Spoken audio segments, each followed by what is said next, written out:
You are listening to the 40th broadcast of TBR Radio's TBR History Hour, with your host, TBR contributing editor, Dr. Edward DeVries. On today's show, Dr. Ed opens with a monologue discussing how interesting it is that Donald Trump is now articulating the progressive ideas far better than are the self-proclaimed progressives on the left. And then there was Tuesday's debate. Investigative reporter Pat Shannan explains how Joe Biden was able to cheat in the debate, and the technology that has been implanted into the former vice president's skull. Then Dr. Ed talks about how this week's postseason matchup, between the Cubs and the Marlins, at Wrigley Field, and how it reminds him of that horrible moment in 2003.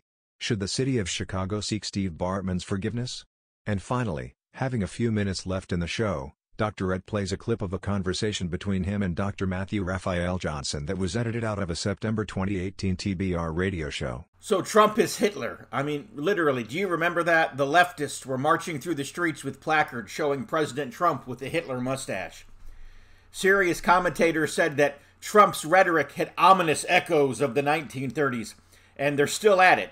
Under Trump, America, according to the mainstream media, is spiraling towards fascism. Not only all this Hitler talk, which is basically just a bunch of cheap, cynical shots, but it's the polar opposite of the truth. Far from being the reincarnation of Adolf Hitler or Benito Mussolini or anyone else from that period of the 20th century, the president is increasingly saying the things that the left ought to be saying. If anything else, the president is becoming more progressive even than the progressives, and he is articulating progressive ideas far better than the progressives are doing it. It seems like on every issue, from race to freedom to revolutionary history, the bad orange man is now more progressive, and the left wants to hate him because of it. But something has just happened in recent weeks. Trump has joined the culture wars with relish. He's joined on the side of those who want to live in a post-racial free society that cherishes the leaps forward made by revolutionaries in the past. You don't need to be an expert on the 1930s or the 1940s in Europe to know that this isn't what Hitler was all about. This isn't what Benito Mussolini was all about. Trump, in contrast, has set himself up as an opponent of racial thinking in its entirety. In a striking intervention last week, the president attacked this whole identity politics thing. Of course, many of us saw it on TV, but the fashionable academia-spawned outlook that says America is an inescapably racist country and that all white people are privileged and that all black people are oppressed, the president just blew that to smithereens last week. President Trump cited an example of critical race theory to show that it isn't only demeaning to white people, but to black people too. He referred to the Smithsonian Institute's recent claim that concepts such as hard work, rational thinking, the nuclear family, belief in God, are not values that unite all Americans, but rather aspects of whiteness. And the president said that that's offensive, and that there are no children of minority backgrounds who should be disparaged by these things. Basically, President Trump countered critical race theory with the words of Dr. Martin Luther King himself.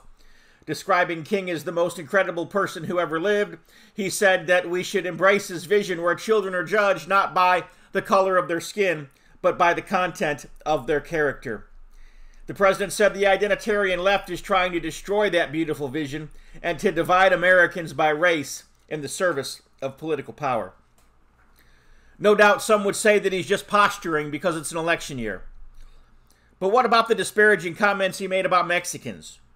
Or the fact that he wanted to ban Muslims from emigrating into the United States at the beginning of his presidency? And so there's always going to be things in the Trump record that are going to be fuel for people who are going to want to point to the president and say, you know, racist, racist, racist. But that doesn't change the fact that the things he is doing and saying right now show that the president is definitely not a racist. The truth is even the things like, banning the Muslims from immigrating to America, those were not racial decisions. Those were political decisions. He was trying to protect the country from terrorism. And by limiting the migration of Mexicans into the United States, he was trying to preserve American jobs. And he was also trying to keep criminals from being able to cross into the United States across our southern border. So again, those were political things to which he is having racist motivations attributed. But the question here isn't whether or not Trump is being opportunistic. It's not a question of whether or not he's evolving on the matter of race. The truth is that when he criticizes the poisonous new politics of race, the bigger question is, why hasn't Bernie Sanders done that? Why hasn't Joe Biden done that? Why haven't the high-minded left-leaning writers at the New York Times or at Jeff Bezos' Washington Post done that? The modern left has so thoroughly abandoned its own old universalist principles, its rejection of racial thinking and its preference for character over color, that it now falls to President Trump to make these good, decent, and, shall I say, liberal points. It's no good people saying he's just pretending to be an anti-racist unless they can also explain why so much of the contemporary left has fully and dangerously bought into the rehabilitation of racial thinking and the replacement of Dr. King's outlook with one that is wholly regressive, and it's a view of whites and blacks as being irredeemable and irredeemably different beings. The truth is that the president took a shot at identity politics more broadly than anyone has in quite some time.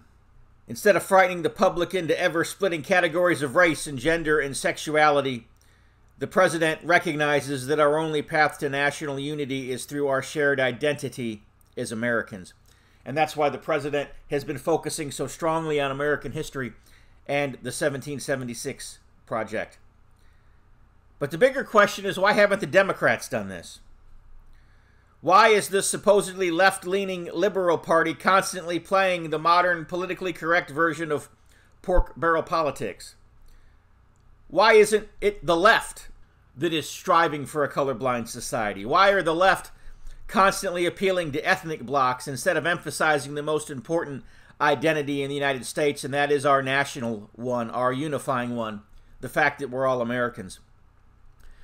The president's executive order banning federal employees from promoting critical race theory is likely to be popular with a large portion of the American society because, quite frankly, there are a lot of people in this country, red and yellow, black and white, that are all just fed up with and done with the identity politics of the left.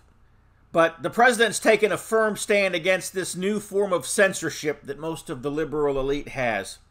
For example, when he gave a speech on Mount Rushmore in which he slammed the new McCarthyism as a political weapon of cancel culture, being used, he said, to totalitarian ends, driving people from their jobs, shaming dissenters, and demanding total submission from anyone who disagrees.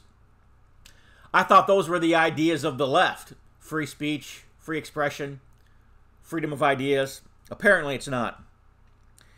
In relation to the ideology of political correctness that insists that everyone must adhere to correct thinking on race, gender, and other issues, the president said, if you do not speak its language, perform its rituals, recite its mantras, and follow its commandments, then you will be censored, banished, blacklisted, persecuted, and punished. The president's right. It used to be the left, and especially the countercultural left, that bristled at any ideology that demanded unflinching conformity. Now much of the left imposes just such an ideology or denies that it exists. In other words, cancel culture is a myth. Just as Joe Biden said in last night's presidential debate that Antifa is an ideology, not an organization. It doesn't exist. And so while it's left to the president to stand up for the freedoms of thought and speech, the president is also doing a better job than the contemporary left of valorizing the revolutionary ideas upon which America was founded. Were the new nihilists of the radical left and the academic elites constantly slam the United States and the West more broadly as evil entities born into sin, arising from the horrors of slavery and empire, the president puts the good word of Jefferson and the American Revolution of 1776 in the forefront. And he says that he wants to counter the crusade against American history. Of course, his key target is the 1619 Project, the New York Times multimedia educational tool that seeks to rewrite American history so that the arrival of the first slaves in 1619, rather than the signing of the Declaration of Independence in 1776, become the beginning of America. But the 1776 commission that the president has set up is designed to teach the truth of American history and teach a new generation of school kids about the miracle of American history, as the president puts it. But like parodies of themselves, the president's critics have cited his 1776 commission as proof that he's a fascist and that he's a racist and that America is spiraling towards fascism. And that the 1776 commission is an effort to make America white again, the Guardian said. It just makes no sense. The truth is that the cultural elites now sneer at the very founding of their own country because they're that desperate to change it. But Trump doesn't really believe in freedom of speech, people are saying, and he isn't really against identity politics, they insist. They also claim that he doesn't know much about American history. But here's the bottom line. The president is going into an election, criticizing cancel culture, publicly denouncing identity politics, celebrating America's founding, quoting Dr. Martin Luther King. If Trump keeps this up, whether he believes it or not, whether he knows anything about it or not, whether it's an act or not, the president is going to attract the votes of millions and millions and millions of Americans who love their country and who think that character truly should be the only measure of an individual's worth. Open your web browser and type in www.barnesreview.org and discover the Barnes Review magazine. In the Barnes Review, you will read vignettes of man, from the prehistoric to the very recent, from forgotten races and civilizations to first-person accounts of World War II and the late Cold War. There is no more interesting magazine published today, nor a more significant and important subject than real history. So visit www.barnesreview.org and subscribe to the Barnes Review. You can subscribe to receive the Barnes Review magazine in its print form, or in convenient electronic delivery. Our host has been a subscriber to both formats for years. So visit www.barnesreview.org and subscribe to the Barnes Review. So our friend Pat Shannan over at I&I World Report had sent me something this week, knowing that on Tuesday, which for me was yesterday, it's actually Wednesday today, I'm in the studio and I'm recording what will be Friday's TBR Radio presents the TBR History Hour. I'm a little ahead of so when I make references to yesterday and you're saying the debate wasn't yesterday, it's because you're listening to the radio on Friday and I'm recording on Wednesday. But Pat Shannan sent me something yesterday knowing that there would be that first presidential debate. And he was reminding me of the 2016 debate between Hillary and Trump. And he said this, he said, everyone knew that the first debate, Hillary was wired. He said the president knew it when he patted her on the back. You could see the wires going to her ear, and of course, couple this with the fact that even the DNC chairwoman, who at that time I believe was Donna Brazile, and I was actually surprised yesterday to see Donna Brazile is now a Fox News contributor. I guess that's pretty bad when Donna Brazile is too conservative for CNN. But that Donna Brazile had admitted to giving the questions to Hillary in advance. But the cheating backfired. Anyways, Hillary had her medical issues, and she may have even had a little bit of mental slippage at the time, but Hillary was a lot sharper in 2016 than Joe Biden is today. And so if Hillary had to cheat, we all know Joe Biden is definitely going to have to cheat, and he did cheat last night. And so how did Biden cheat? Pat Shannan over at I&I News, former editor of the American Free Press, he sent me an explanation of how Biden was going to cheat. And sure enough, as I was watching the debate last night, I saw it play out. So anyways, here's what happened. Not only did Biden have an advance team, but it's been confirmed by a staffer in the Biden administration that a medical agency did a small implant behind Biden's ear. In other words, Joe Biden's not going to have to be wired for the debate like Hillary was because he has an implant in his skull. Pat Shannan said this. He said, after all the years that I've worked in TV news, I've kind of kicked myself that I didn't spot this trick earlier. Keep in mind that the Democrats are willing to do just about anything to cheat in the presidential election. This includes grade school level cheating, such as when the then DNC head honcho Donna Brazile handed CNN's debate questions to Hillary Clinton prior to the debate, but it also includes more sophisticated technological methods. Think back to the first debate in 2016 between Trump and Crooked Hillary. That's the debate where she wore the red pantsuit and stole the Kim Jong-un wardrobe. Literally everyone on the right noticed the square box under Hillary's jacket that was taped to her back and the wires running up towards her head. The device sparked a lot of theories about what it was. Was it some type of a medical device to control Hillary's seizures? But having worked in TV for so many years, I instantly recognized it because I used to wear one every day at work. It was a power source and a wireless receiver for Hillary's earpiece.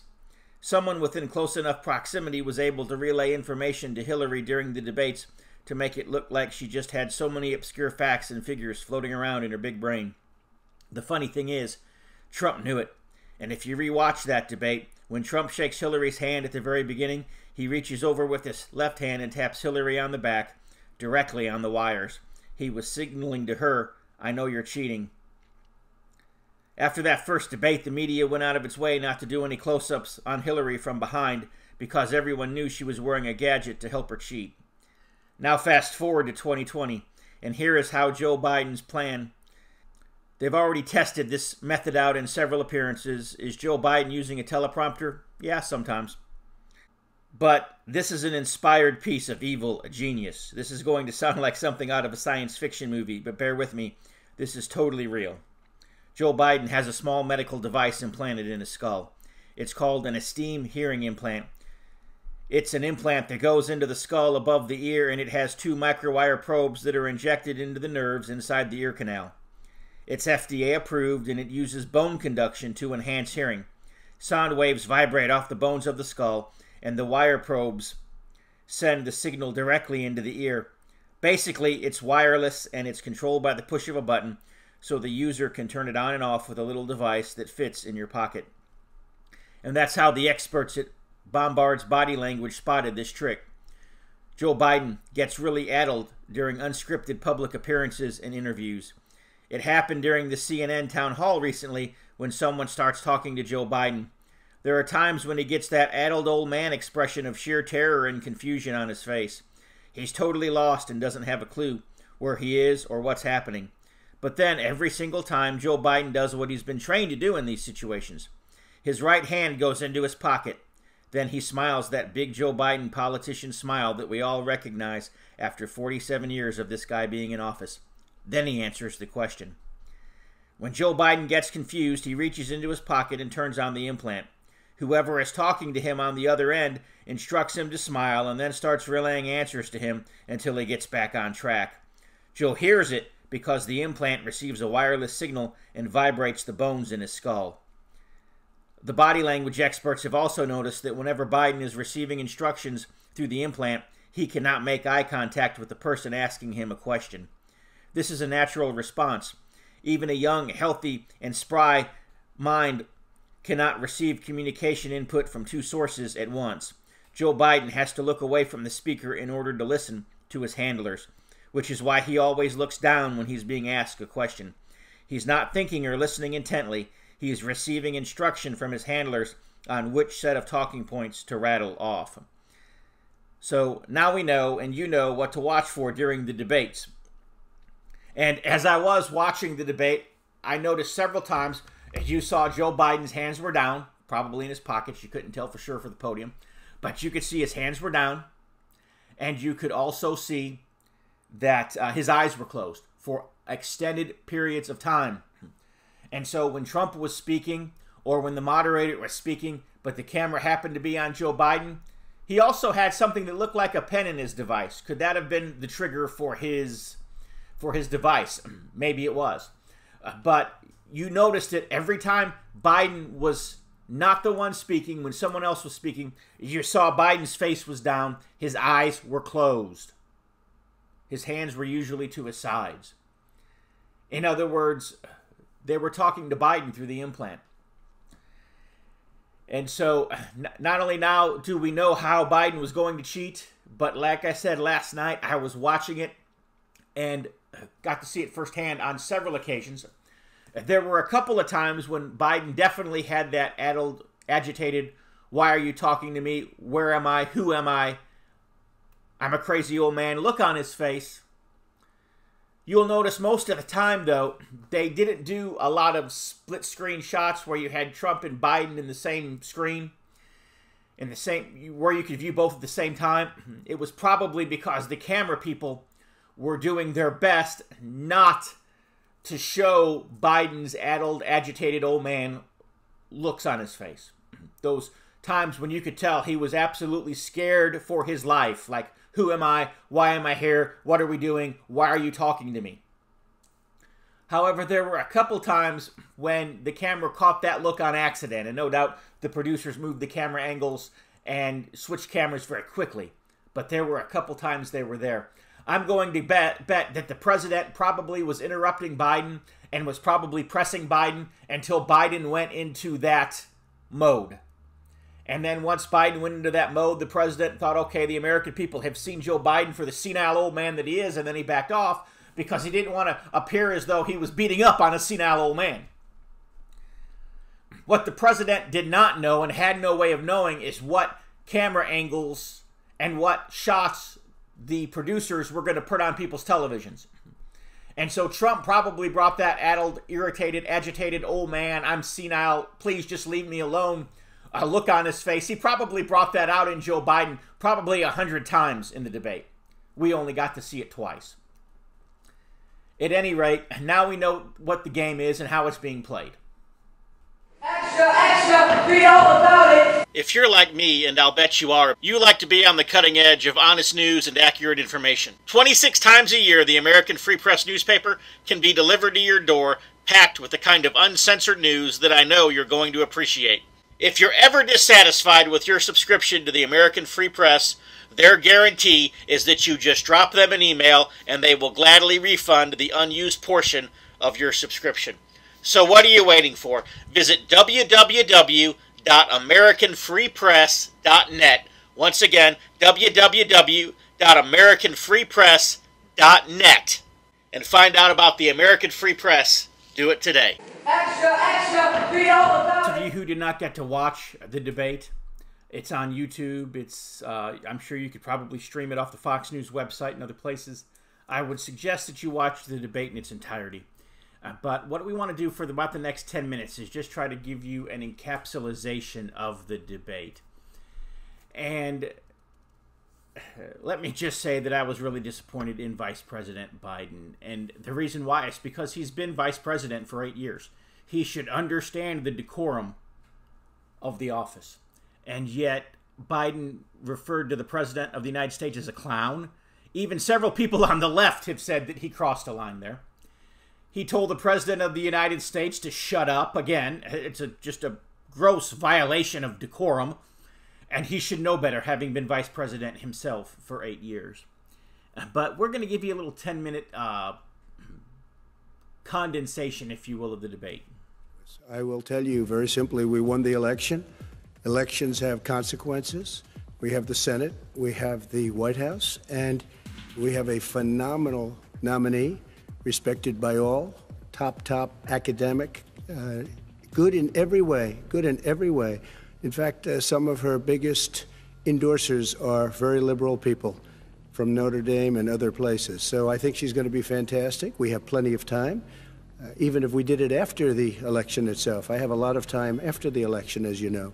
So I think that she will be outstanding. She's going to be as good as anybody that has served on that court. We really feel that. We have a professor at Notre Dame, highly respected by all, said she's the single greatest student he's ever had. He's been a professor for a long time at a great school. And we won the election, and therefore we have the right to choose her. And very few people knowingly would say otherwise. And by the way, the Democrats, they wouldn't even think about not doing it. If they had, the only difference is they'd try and do it faster. Thank you for doing this, and looking forward to this, Mr. President. Thank you, Joe. The American people have a right to have a say in who the Supreme Court nominee is. And that say occurs when they vote for United States senators and when they vote for the President of the United States. They're not going to get that chance now because we're in the middle of an election already. The election has already started. Tens of thousands of people have already voted. And so the thing that should happen is we should wait. We should wait and see what the outcome of this election is, because that's the only way the American people get to express their view is by who they elect as president and who they elect as vice president. Now, what's at stake here is the president's made it clear he wants to get rid of the Affordable Care Act. He's been running on that, he ran on that, and he's been governing on that. He's in the Supreme Court right now trying to get rid of the Affordable Care Act, which will strip 20 million people from having insurance, health insurance now, if it goes into court. And the justice, and I'm not opposed to the justice, she seems like a very fine person.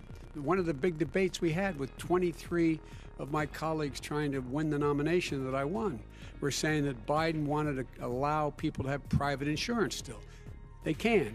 They do. They will under my proposal. It's not what you've said, but and it's not what your party has said. That is simply your party a lie. Doesn't say it. The Affordable Care Act. And Joe, you've had 308,000 military people dying because you couldn't provide them proper health care in the military. So don't tell me about this. I'm happy to talk about this. And if you were here, Look, it wouldn't be 200. It would be 2 million people because you were very late on the draw. You didn't want me to ban China, which was heavily infected. You didn't want me to ban gentlemen, Europe, which was heavily infected. You would have been much later, Joe. Mr. President, much later. Mr. President. You're talking about 2 million people. You're not Mr. President, as the moderator.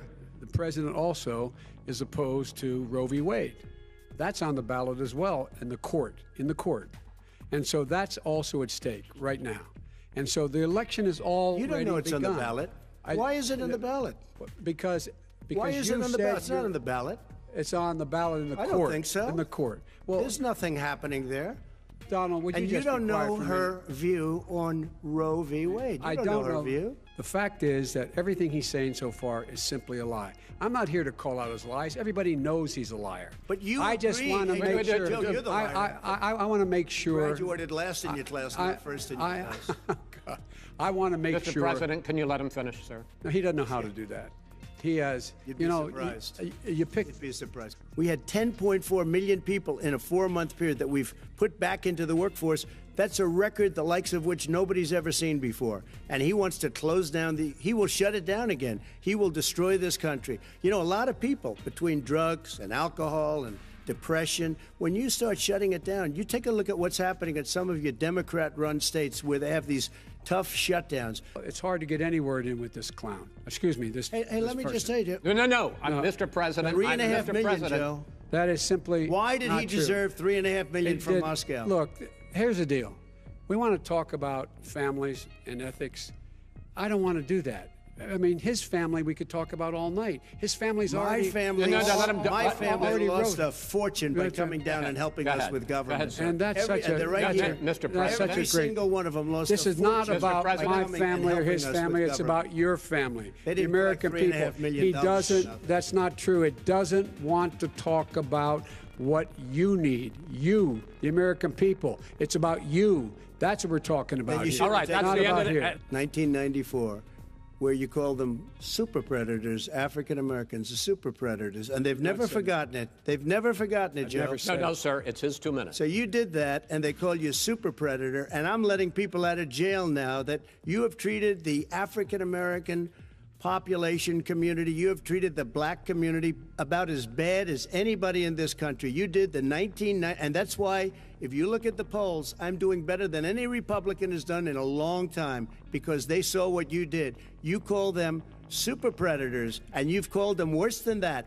You know, his own former spokesperson said, you know, riots and chaos and violence help his cause.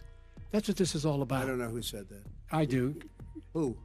I think Kellyanne Conway. I don't think she said that. She said that. And so here's the But here's the point. The point is that that's what he keeps trying to rile everything up. He doesn't want to calm things down. Instead of going in and talking to people and saying, let's get everybody together, figure out how to deal with this. What's he do? He just pours gasoline in the fire constantly, and every single solitary time. And to judges to fill. When you leave office, you don't leave any judges. That's like you just don't do that. They left 128 openings, and if I were a member of his party, because they have a little different philosophy, I'd say if you left us 128 openings. You can't be a good president. You can't be a good vice president. But I want to thank you because it gives us it'll probably be above that number by the end of this term. 300 judges. It's a record. I believe that we have to do everything we can to have immaculate air, immaculate water, and do whatever else we can that's good. You know, we're planting 1 billion trees, the Billion Tree Project, and it's very exciting. You believe for a lot of people. that human pollution, greenhouse gas emissions contributes to the global warming of this planet? I think a lot of things do, but I think to an extent, yes. But I also think we have to do better management of our forests.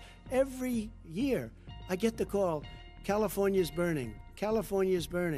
If that was cleaned, if you had forest management, good forest management, you wouldn't be getting those calls. You know, in Europe, they have forest cities. They're called forest cities. They maintain their forests. They manage their forests.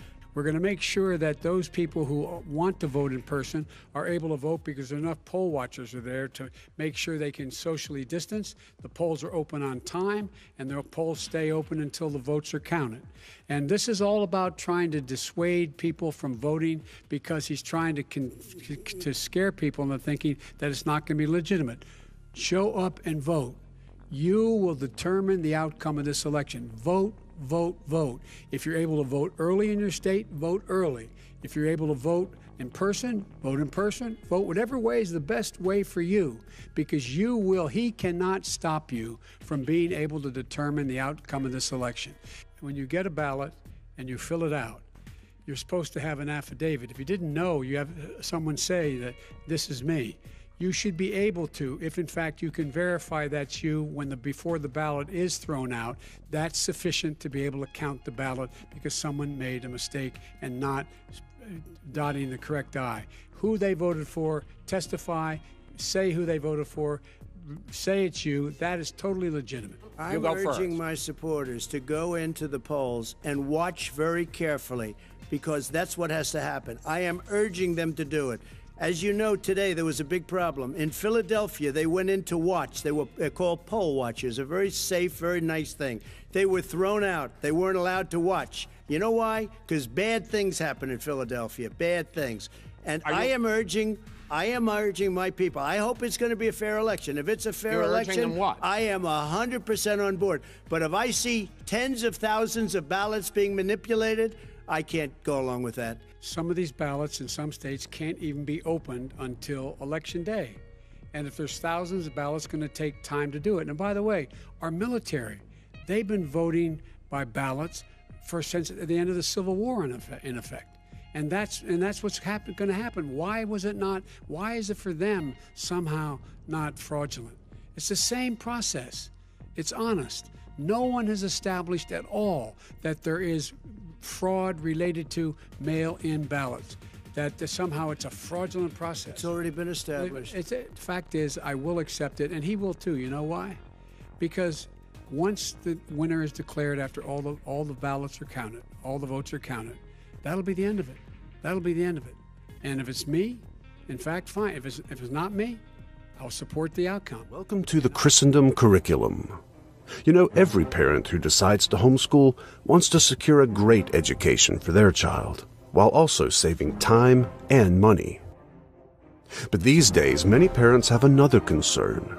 They also want a homeschool curriculum without all the multiculturalist, politically correct diversity doctrine that's really little more than a thin disguise for an anti-Christian, anti-American, and anti-Western civilization bias.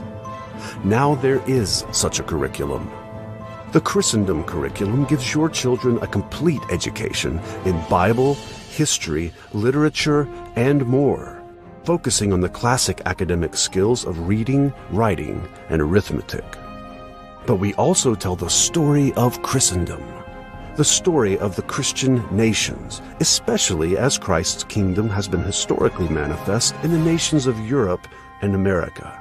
And we do so without apology. The Christendom Curriculum is the only Christian nationalist homeschool program you'll find. We support the right of the European and American peoples to their historic Christian cultures against the globalist leftists who want to destroy those cultures. Not only that, but we provide assigned reading courses for various hot-button subjects in our current culture wars, including feminism, social justice, and cultural Marxism, among others. These reading courses will teach your kids how to survive a social justice warrior attack, how to debate with leftists on social media, how to reform their local churches and communities, and more. We're living in a time of tremendous historical and social change. Christians have the opportunity now to begin building the culture and civilization of the next 1,000 years and beyond. It's an exciting time to be alive.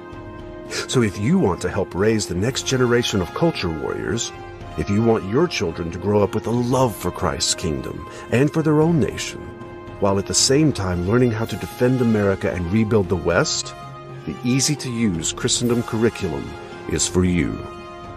Click the Learn More button to get in on the action. And thanks for listening.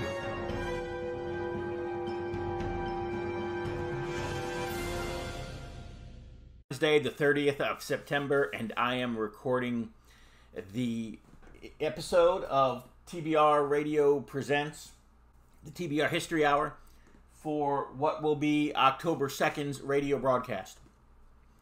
So the game has not yet been played, but it will be played this afternoon. And if it were on any other day than a Wednesday, I would probably get a chance to watch it. I may not get a chance to watch this game, but I'm very interested in its outcome. And that is this afternoon's game between the Chicago Cubs and the Miami Marlins. Now, personally, I think the commissioner of baseball has screwed a lot of things up. I don't know. Anyways, I won't go there. But the postseason is just one more thing that's got screwed up. Why, in God's name, half the teams in the league, more than half the teams in the league, because we have 30 teams in Major League Baseball, and 16 of them, that's more than half, have made the playoffs. That's criminal. It's sinful. It's ungodly. It should have never happened. The truth is that baseball, they need to get rid of this stupid 3-division in each league idea. Do away with the wild cards. You need to have an American League East, an American League West, a National League East, a National League West. Therefore, you got a National League East champion who plays a National League West champion for the pennant, and whoever wins the pennant goes to the World Series.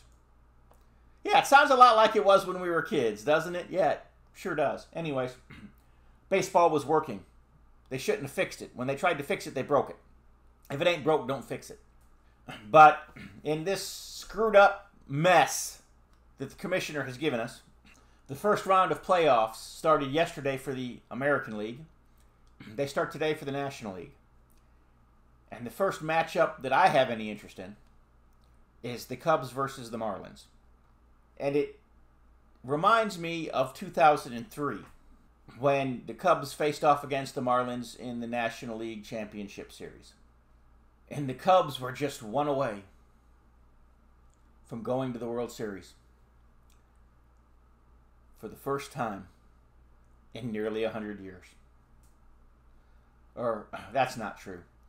It would have been their first time to win the World Series in nearly 100 years. The truth is that the Cubs had gone to the World Series in the 30s and in the 40s. Lost. Remember, my grandfather was there back, was it 1932, when Babe Ruth called the shot in Wrigley Field? That was in the World Series.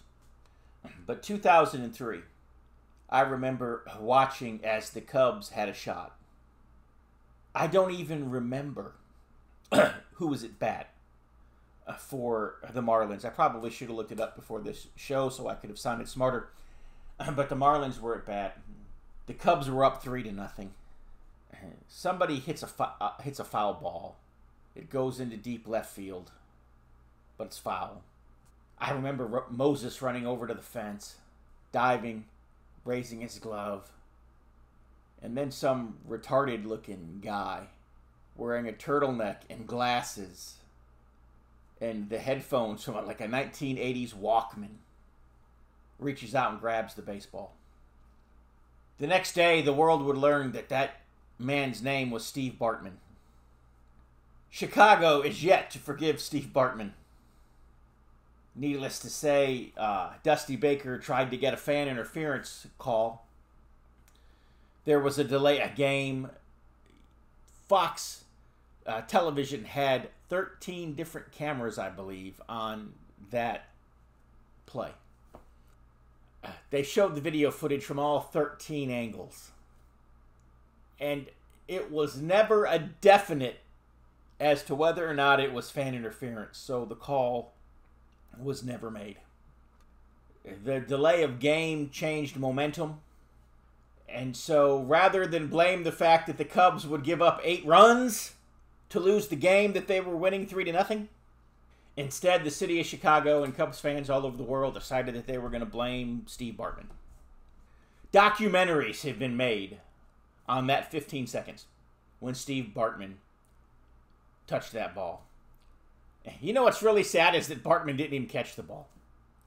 The ball bounced out of Bartman's hands and went 4 or 5 seats down, and some other guy ended up catching the ball. He sold that ball for $100,000. It was blown into shreds at Harry Carey's restaurant in hopes of breaking the curse. Obviously didn't work, because by winning that night, the Marlins were able to tie the series. It was Game 6. In Game 7, the next night, also played at Wrigley Field, the Marlins beat the Cubs. Again, come back from behind victory. Marlins went to the World Series. The Cubs were done. The Cubs would have another shot under Lou Piniella. They would, was it the 2008 Cubs that won like 95 games or whatever? They had a lights-out season. But then they got swept by the Diamondbacks. Didn't make it to the pennant or the World Series that year. Then there was 2015. That was a hopeful year. Didn't quite come together. But 2016, the Cubs won the World Series. And the ownership of the Chicago Cubs, the Ricketts family, they were able to forgive Steve Bartman. In fact, they gave Steve Bartman a World Series ring. You know, I've looked back over that Bartman play. In fact, here just the other day, I don't know why, I just felt possessed to start looking at YouTube videos. And I watched that Bartman play over and over and over and over and over and over and over again. And you know what? There were a dozen fans around Bartman. They were all going after the same ball. You know, the more I think about this, and I've played baseball competitively. I've coached baseball, I've managed baseball at everywhere from T-ball to upper competitive levels. I'd like to think I know a little something about baseball. Written a book on coaching baseball. And let me just say that I think that if I were in the stands and I were sitting in seat 113, the same seat where Steve Bartman was sitting, I honestly, truthfully believe that I probably would have done the same thing. Because when you've got a baseball hurling at you at a very quick rate of speed, you're no longer consciously aware of the game being played on the field. You're no longer aware Moses' arm is coming up and that he's trying to make a play. You're probably not even really all that consciously aware that you're trying to get a souvenir at that point. You're just trying to protect yourself. Your instinct is to catch the ball. And so had anybody else been sitting in that same seat, they would have done the same thing. And there were a dozen people around Steve Bartman, and you watch the video, and they're all clamoring for the ball. It just so happens that it came in right at Steve. In fact, for those of you who are watching on YouTube, you're going to get to see the play. I'm going to show it before the commercial break, just so you'll know what I'm talking about if you don't already. But what am I talking about? Why am I saying this? Well, like I said, I realize the Cubs are playing the Marlins today, and it has me thinking about the last time the Cubs played the Marlins in the postseason. Forgive me. What is that old country and western song? I'm digging up bones. But not only do we have that situation there, but like I said, the Cubs ownership, they forgave Steve Bartman. I don't know that the Cubs as an organization ever really held any animosity towards Steve Bartman. I know that the Cubs had paid a lot of money through the years for security for Steve Bartman, just so that fans and people in the city did not do him any harm. But the truth is that as soon as it happened, and realizing what had happened. Steve Bartman requested the forgiveness. He made a public apology to the Cubs, to the players, to the fans. It was printed in the newspapers the next day. Steve Bartman has been asking for the city of Chicago's forgiveness for now 17 years. The Cubs won the World Series in 2016. They've had some great seasons since then. The curse is obviously lifted. You know, I think that it's time that the city of Chicago forgives Steve Bartman. But more importantly, I think the city of Chicago should seek Steve Bartman's forgiveness. Because Steve has not deserved what he has been given, what he has been put through, what he has endured at the hands of the city of his birth, the city of his home, the city that he loves, the ball club that he's a tremendous fan of. So yes, Cubs fans and the city of Chicago need to forgive Steve Bartman, but more importantly, I believe we need to seek Steve's forgiveness of us. And so if you're listening to this program today, Steve, I just want you to know that we love you. Thank you for being a Cubs fan.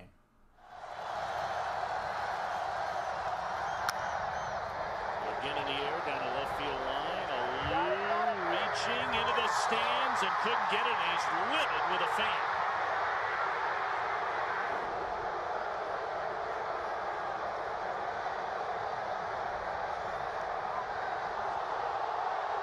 That's awfully close to fan interference right there. The umpire's all over it. The umpire right down there, Mike Everett's on the play. If Alou has to reach into the stands, it's fair game for the fans to catch the ball. If the fan reaches out over the field, then it can be ruled fan interference. That is very, very close.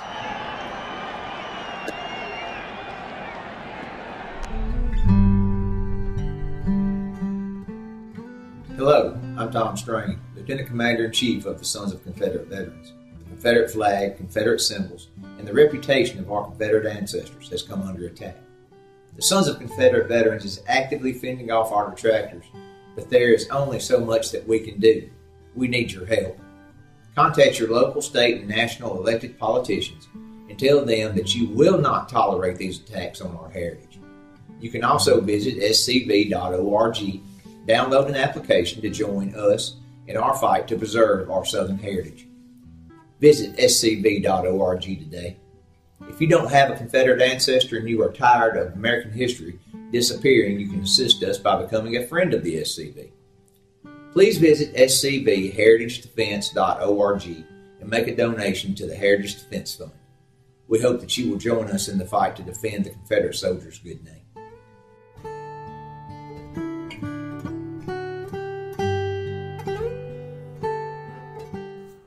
We have just a few minutes left here, and this week's TBR Radio presents the TBR History Hour.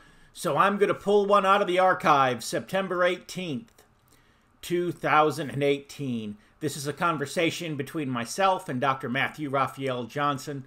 We're talking about before the internet. I know that was a long, long time ago, but on September 18th, 2018, Dr. Johnson and I were talking about our lives and our ministries and our media efforts before the internet, and, you know, basically how the internet changed everything. And so this was a conversation that was cut out of a broadcast back in 2018. You know, sometimes we talk longer than an hour, and you just don't have time to put it all in there, especially when you add a few commercials. And so this got cut back in 2018, but it was a really nice conversation, and I think you'll enjoy listening to it today. I mean, people had asked me, this was years ago, you know, people would ask me, they'd say, you know, how did, because there was a time when, and I was still in my late 20s. And I mean, I was speaking at some very large conferences, and of course, you know, I had already written and had some books published and things. And they asked me, you know, how have you done this at such a young age? And I told them I said, I just happened to get it on the ground floor of the internet. I said, in 1995, I said I was putting stuff on the internet and I was the only person doing it. And so even though I was still in seminary myself, if you typed in Baptist preacher, Baptist evangelist, Baptist sermon, Baptist anything, my websites were what was coming up. And so people thought I was like the biggest, you know. I think I may have come across because I got involved then too. I remember Michael Hoffman was there early. William Pierce was there early. Michael Jones was there early. Yep. So yeah, that was a big deal. My website went up in '99. So we're old enough to have been in the pre-internet world, and to this day, I have no idea what we did. Well, what I still find hard to believe is, and my son's he just went into 6th grade, and the school gave all the 6th graders a Chromebook. Really? Yeah. And so, they of course, I can't hardly write longhand anymore because I've been typing everything since 6th grade myself, probably really since 5th grade.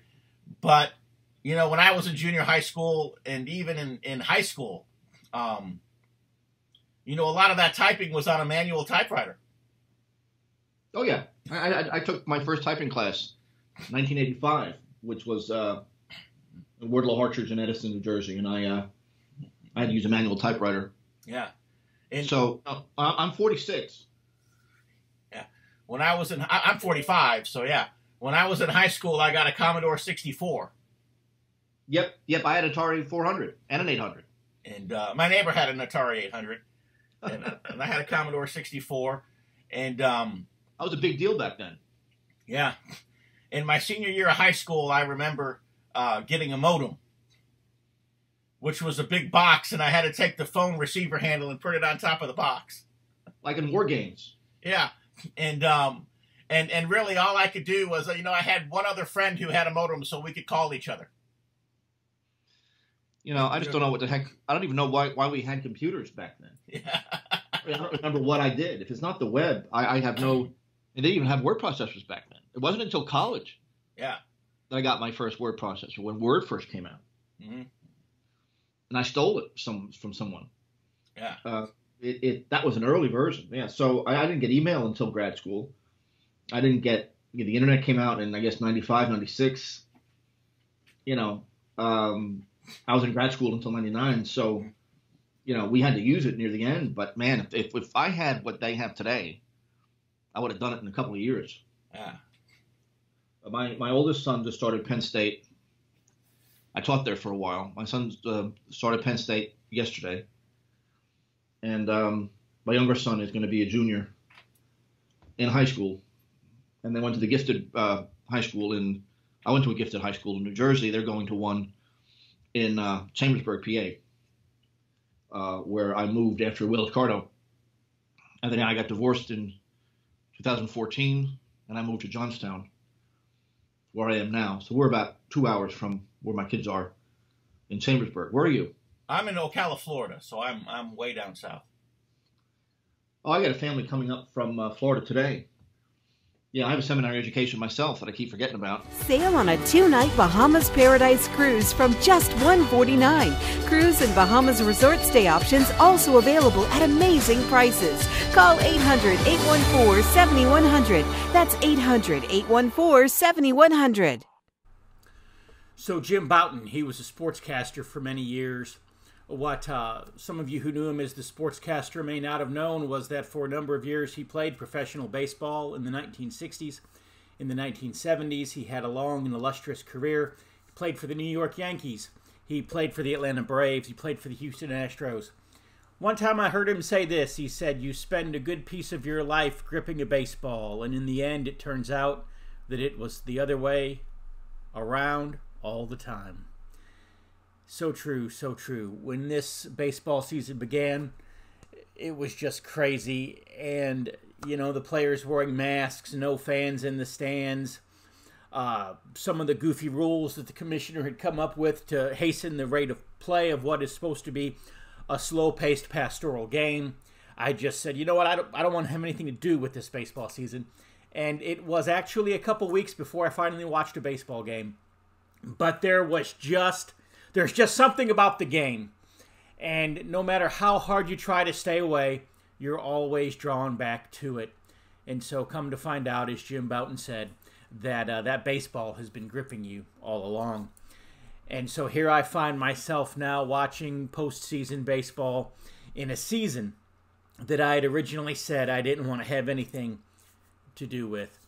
And, I started recording today's TBR Radio Presents the TBR History Hour, and I had said earlier in the broadcast that the Cubs-Marlins game would be played later in the day, and I had no idea how it was going to turn out. Well, now here it is. It's 5:25 p.m. Eastern Time, and we're going into the bottom of the ninth. And I've been editing this show that I'd recorded earlier today, and I've been watching the game as well while I've been doing it. And so here it is, still not done with the show. Game still not done. And, the Cubs were up, and then in the 7th inning, they gave up 5 runs to the Marlins. And now I'm hoping that the Cubs can do something here in the bottom of the 9th, and that they can turn it around, and that they can come up with that they can make up 4 runs somehow, take it into extras, maybe even score 5, win the game outright. I don't know. All I know for sure is that Wilson Contreras just got a double, and he's on second base. There are no outs, so the Cubs are in this thing yet. It's like I'm a little boy all over again, sitting at Wrigley Field going into the 9th inning with the Cubs being down, and thinking to myself, but you know what? They've got one more inning. They're going to win it in the 9th. They're going to rally. Sometimes the Cubs did it. More often than not, they did not. But here I am now watching Jason Hayward get up to bat and hoping and praying all over again, like I was when I was a little kid, that the Cubs could win another baseball game. I hope that's the case. But we don't have an hour of broadcast time for me to give you the play-by-play. So what I'm going to do is I'm going to hit the pause button here on the recorder. I'm going to watch the rest of this baseball game, and then we'll finish out today's TBR Radio Presents, the TBR History Hour. And so Baez strikes out. Caratini hits a high fly ball. As Harry Careywood has said, that's a home run in a phone booth. Contreras was stranded on second, and that was the end of the ball game. And so it's yet to be seen. Will Yu Darvish work some magic tomorrow, and will the Cubs get another chance at this? Or is it going to be 2003 all over again? Well, regardless, I have a feeling Steve Bartman will not be in the stands tomorrow. Anyways, I want to thank you for tuning in to today's TBR Radio Presents the TBR History Hour. As I've kind of been all over the place today, I appreciate your indulgence of this host. We'll be back again next week. Same bat time, same bat channel. We'll do it again. Until then, if you're watching on YouTube, please click like and subscribe, because that really does help our channel out a lot. Otherwise, just tune into the same place next week, and we'll be back again with another great show. I've got some great stuff that I'm just waiting to see when I put it in there. We started the series of showing Trump's presidential campaign through the 80s. I've got everything now through the 90s. We need to put that together for y'all. We'll do that here at some point before the end of the year, hopefully before the election, and maybe even in the next couple weeks probably. And then I've got some stuff from Ted Cruz's dad, and we'll put that out there for y'all as well at some point. And then I've got some stuff on showing the net worth of all of the presidents, all 45 presidents of the United States, and what was their net worth. Of course, we know that Donald Trump is the richest president that this country has ever had, but what about his predecessors? How wealthy were they, or what were they worth? And so we'll talk about that. In the meantime, go to www.barnesreview.org at www.barnesreview.org and check out the Barnes Review website. You'll be glad you did. You can see all of the back episodes of TBR Radio on that website. You can go back and you can read several articles that I've written over the last few years that have been online edition articles. And you can also find out how you can get your hands on paper issues. Right now, for $15, you can order the gigantic, huge September-October issue of the Barnes Review magazine, Defending America's Heroes. You'll want to get your hands on it. Maybe the greatest issue of TBR that's ever been printed. You can also find out when you're at www.barnesreview.org how you can become a subscriber to the greatest historical revision magazine that has ever been published, that being the Barnes Review. And so from all of us here at TBR Radio, we do want to wish you good luck, God bless, and see you next week.